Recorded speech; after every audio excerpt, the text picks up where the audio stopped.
de chaque année, nous célébrons la journée mondiale de lutte contre la tuberculose.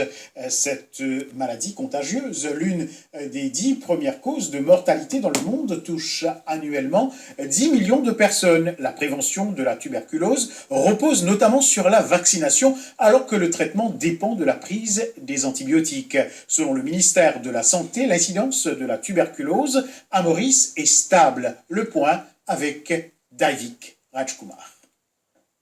La tuberculose est une maladie contagieuse qui touche le plus souvent les poumons, mais elle s'attaque aussi à d'autres parties du corps.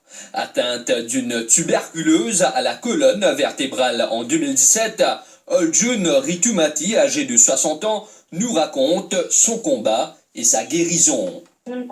Travail, essa maladie, elle s'attaque moi. Je ne suis pas capable de bosser. Moi, j'ai une grande douleur qui me regarde supporter. Je me fais une grande opération. Depuis ça, je me suis dans ces roulantes. Après 3 bonnes années, je me lever. Je suis mauvais médicament. Alors, je réussis à l'homolytie. En 2020, 103 cas de tuberculose ont été détectés dans le pays. L'incidence de cette maladie à Maurice est stable, affirme le ministère de la Santé. Nous enregistrons environ 110 à 120 nouveaux cas tous les ans. Quand un individu est infecté par microbe tuberculose, il y a seulement 10% de possibilité dans la vie en entier pour qu'il développe la maladie.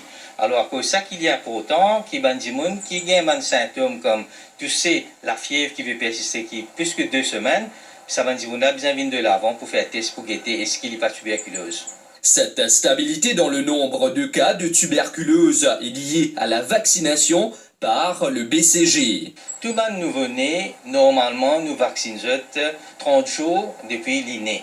Et probablement ça explique qui fait l'incidence tuberculose à Maurice, qui est bien diminuée, bien contrôlée à Maurice. Notons que le traitement standard de la tuberculose dans le pays repose sur la prise quotidienne des antibiotiques.